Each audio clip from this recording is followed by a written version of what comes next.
Hello, everyone. This is Rick, and welcome to Astral Club for Halloween. And this episode is Summoning an Ancient God. Before we get into it, just want to mention Patreon. If you'd like to support the channel on Patreon, you can certainly do so. When you support us, you get advanced episodes on Sunday, commercial free, a library of downloaded episodes for your podcast app, and a Patreon email where we can talk back and forth. If you're interested, there is a link in the description. Next up, private lessons. If you'd like a private lesson to learn how to astral project or to improve your current projection ability, be more than glad to work with you. All you have to do is just request information and you'll find an email in the description. Okay, well, I've been holding on to this story now for a couple of years because I knew it would make a good Halloween episode. So I've been kind of keeping it in my backpack. Now, this occurred about 2 months after my experience with the Satanic Mass. And before I go any further, let me give you a trigger warning here. If you're the kind of person who hears a scary story or maybe sees something on television that's a little scary, and then you sleep with the lights on for the next 2 weeks, you might want to just skip this particular episode. Okay, for everyone else who is a masochist, let's go on. So, as I said, this occurred about 2 months after the Satanic Mass experience. I became interested in the whole process of magic, ritual magic.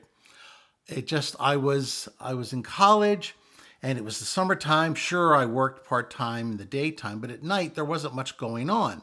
My friends were scattered all over the United States, so there wasn't really much to do. So I started looking around for something to do. That's when I went back to the occult store and started talking with my man Jay and just asking him about ritual magic. And I told him that I was very interested in ancient civilizations and their magical rituals, spells, what have you. And we got to talking and we got friendly. He was a big Star Trek fan, which helped to establish a relationship. And also he was very much interested in World War II, and that's one of my interests as well. So we kind of, bonded a little bit, I guess you could say.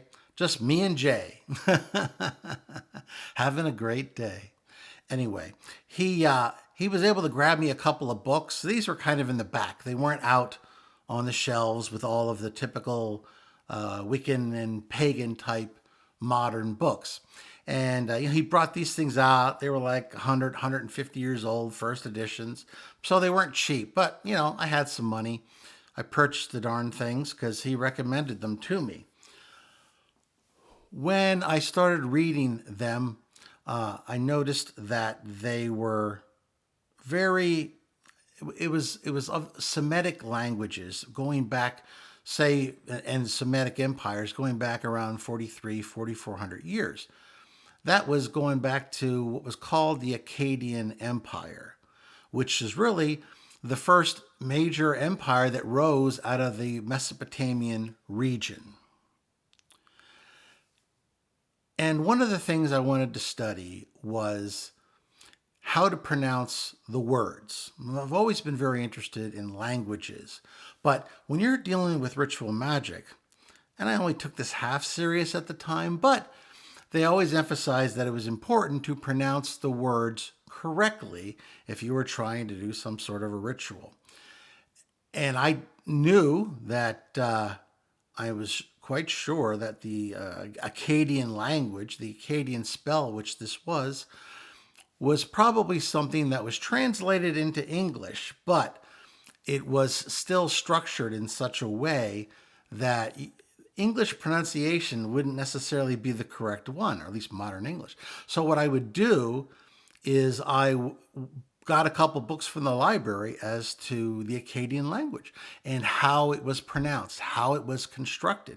So I spent some weeks reading those things to get the hang of the proper pronunciation.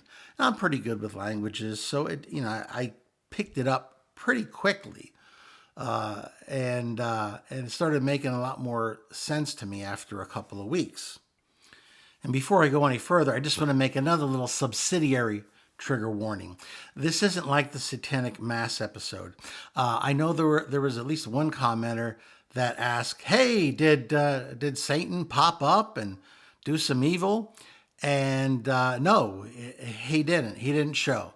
I guess he had other, arrangements. He guess he was wanted elsewhere, had a full agenda. I don't know, but he didn't show. So I'm sorry. Yes, it would have made a much better episode if I could have ended it with, "Oh yes, the Lord of Darkness popped up and did a couple evil things." No, that didn't happen. So I'm sorry. The story was what the story was. However, this one turned out a little different, and it was my first and last, coincidentally, experimentation in ancient magical rituals. And you'll see very soon why. So, after I figured that I'd had the Acadian pronunciation down, I practiced the invocation spells that were offered. And one particular one was of interest to me, and that was summoning this ancient god, which was supposedly the god of wind and some other type natural elements. I won't say the name of the god because apparently there's supposed to be power in that name. So I'm not going to pronounce it and have it spread out over thousands of people. If you do enough searching yourself, you'll probably trip over the same kind of information that I eventually tripped over. But it was something that I took it as a learning exercise, and I didn't really expect anything to happen. But it was entertaining. It was something to do at night after I'd gotten back from work. So it was midnight. Now let's set the stage here a little bit. It's midnight. I'm downstairs in my parents' basement because I'm home from college. And with this experience buzzing around in my head from the Satanic Mass, I'm thinking about, doing some serious discovery of ancient beliefs and magic. For me, it was an intellectual exercise as much as anything else. I had this burning need when I was that age to uncover and to know all those things that were hidden. I needed to know. And my wife often says, curiosity killed the cat. I was like, listen, I can't help myself. I've mellowed quite a bit. But back then, I was interested in anything that was hidden. It was I needed to solve all the mysteries of the universe. And this was just one area that I was experimenting. So here we are. It's midnight. I'm downstairs in my parents' basement. My parents are upstairs sleeping the sleep of the just. Meanwhile, their son is downstairs invoking ancient horrors. Just a typical night in suburban America. Nothing special. At any rate, it was one of those late July nights. It was probably about 90 degrees Fahrenheit, about 100% humidity. It was hot. It was still. It was just airless. Nothing was moving. I actually turned on the porch light, looked out into our backwoods. There wasn't a leaf moving a millimeter. Okay? Nothing was moving. It was still. There wasn't any noise, no crickets, nothing. So I closed the curtains because it was a walkout basement, and there was these glass doors that separated the outside from this walkout basement. So I pulled the curtains because, hey, when you're summoning ancient evils, or ancient gods, you want a little bit of privacy, you know? You don't want to broadcast it. Although I'm pretty sure everybody in this neighborhood was pretty much asleep at this point. So here I am. I grab this sea salt and I make a circle and I put a pentagram in the middle of it. The Acadian rituals just mentioned a protective circle. They didn't get into details, and this is something that I found was very typical of a lot of ancient magic.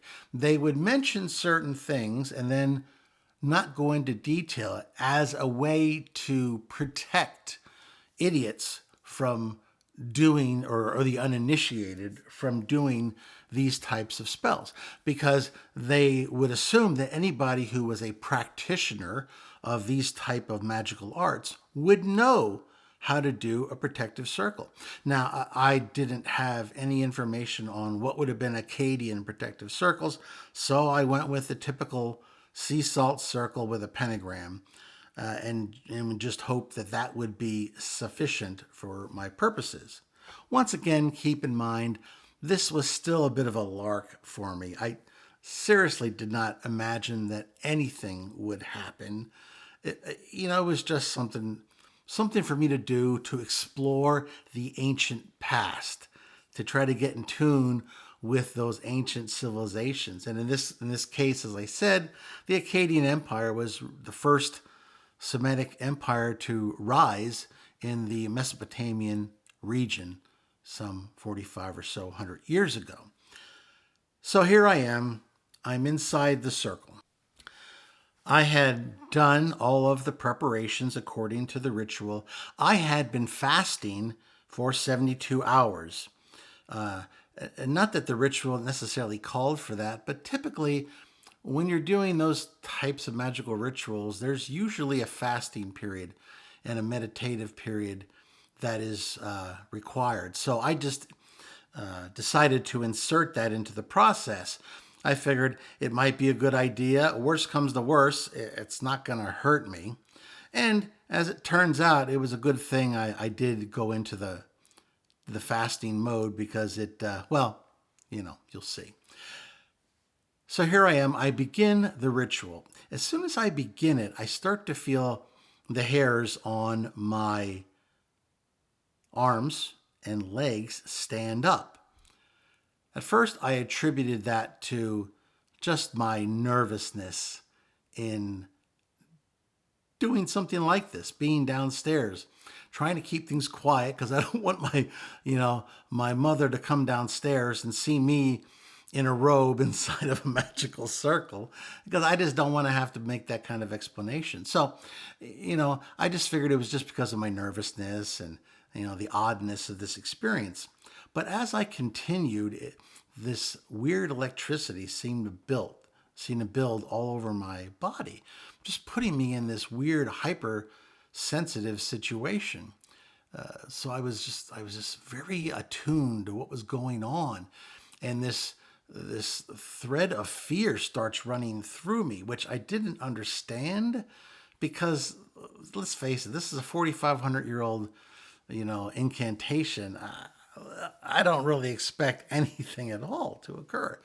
So I continue on with the invocation, because there's one thing that all magical processes of a serious nature tell you, is that once you begin this type of spell, ritual, what have you, you can't stop, or you shouldn't stop, because in essence you're opening a door, and once you start, you have to continue, or else bad things happen. I mean, there's always these weird threats about, don't stop, continue. So with that in mind, even though I was feeling very weird and that fear was starting to pick up, and my arms on my were starting to stand up. And as a matter of fact, just thinking about it right now, it's weird, but all of my arm hairs are now standing up. Just thinking back, it's weird. Just thinking back to that night. So here I am. I'm continuing with the ritual, making sure not to mispronounce any words. I had practiced it in my head, going through this particular incantation over and over again to make sure that I didn't mess up any pronunciations. And this was not all that easy because these Acadian pronunciations were not like today's modern English. So you really had to I had to put myself in the mental space of someone who lived back then. And that's something that I've been able to do because of all the astral projections that I've done. And even I had done at that time with a variety of telepathy. And so it kind of allows me to put myself in another mindset. And when I do that, all of a sudden the words came flowing much more easily. And I started saying them much more quickly than typically I did when I practiced. Because, I would kind of go one word at a time to make sure that I didn't make any mistakes. But now I was just rattling off the whole thing like it was something I learned in kindergarten. And I could only imagine if there were phones back then where I could have recorded it, I would have recorded it and probably played it for you guys, and you'd have thought, oh man, he must be possessed or something. But here I am rattling this thing off. And right when I get to the end of it, the windows, the glass doors that separated, the basement from the outside started rattling like an enormous hurricane had suddenly arrived unexpectedly in the dog days of summer and started attacking our neighborhood. I was frightened because it seemed to me like those glass doors were being tested unlike anything or any storm I'd ever experienced as a child. They were just rattling like literally there was something trying to get in, something big, something you probably didn't want to come in. As I was reaching a pitch of fear and everything inside me, all of the animal fear welled up within me and said, get out, run, get out, run. But I knew that something was going on now. And so I had to take this very seriously. And the last thing they always tell you to do, the last thing, is to cut things short and run away or run out of that circle, because you've opened a door now and something's coming through and you don't want to be the one to run away and allow that door to stay open. As I was thinking those thoughts, a smell came into the basement, a smell unlike anything I'd ever experienced before. It was like, I've never smelled rotting human bodies, but I have smelled rotten meat, rotten pork, for instance. And it was this smell as if somebody had opened up 100 graveyards. It was so putrid that I actually vomited. Now, there wasn't much of vomit, and I'm glad that I'd been fasting because, quite frankly, I emptied my stomach and there wasn't much in there. But what little there was came out. And I just felt this intense wave of nausea that unlike anything I'd ever experienced before. And, I've had flus or whatever and felt sick to my stomach, certainly like anybody else has. But I don't think there's any Pepto-Bismol in the world that could have quieted my nausea reaction in this particular situation. As this was happening, I knew that I had to complete the ritual. I had to dismiss this entity quickly because this was already a lot more than I'd planned. Heck, I didn't really expect anything to happen. So I went ahead and launched into the dismissal ritual. Keep in mind, this fear was just getting worse and worse. I was feeling trapped. I was feeling like an animal that was being hunted by a much larger animal. And I was feeling that kind of primal fear. And I'm just also glad, just between you and me, that I had gone to the bathroom before I started this ritual, because I know, I would have definitely made a bit of a mess, much worse than a salt circle if I hadn't gone to the bathroom ahead of time. So I launched into this dismissal ritual, and went through the words, didn't want to make any mistakes. And as soon as I got to the last part of the ritual, everything went quiet. The smell vanished. It was back to the typical slightly moldy cellar smell. It was quiet outside. Nothing, there was no sound. I stayed inside the circle for a couple of minutes. I think you might understand my, remaining fear here. I wanted to make sure everything was back to normal. And so after a few minutes, I kind of tiptoed, put one foot outside the circle. Nothing happened. Then I slowly brought the other foot out. Now I'm outside the circle and there's nothing. So I went over to the curtains, pulled the curtains open, turned on the light. There was complete stillness. Not a leaf was moving. It was every bit as quiet as it had been before I began the ritual. Well, I turned on the Hoover, put it on low to try to keep the noise down, vacuumed up the salt circle, cleaned up my little pool of vomit, and everything was back to normal. Put all the furniture back. I took my spell books and I put them away. And today, my wife makes me keep them downstairs in the basement. She doesn't want them anywhere near her. So there you are. That is my that's my true Hollywood or Halloween story for this particular holiday. I hope you found it interesting. I certainly did. And it was the beginning and end of my ancient ritual magic experimentation. So there you go. I hope you're a little bit more impressed than you were about the end of the Satanic Mass story, because this time something showed up and we get to talk about it.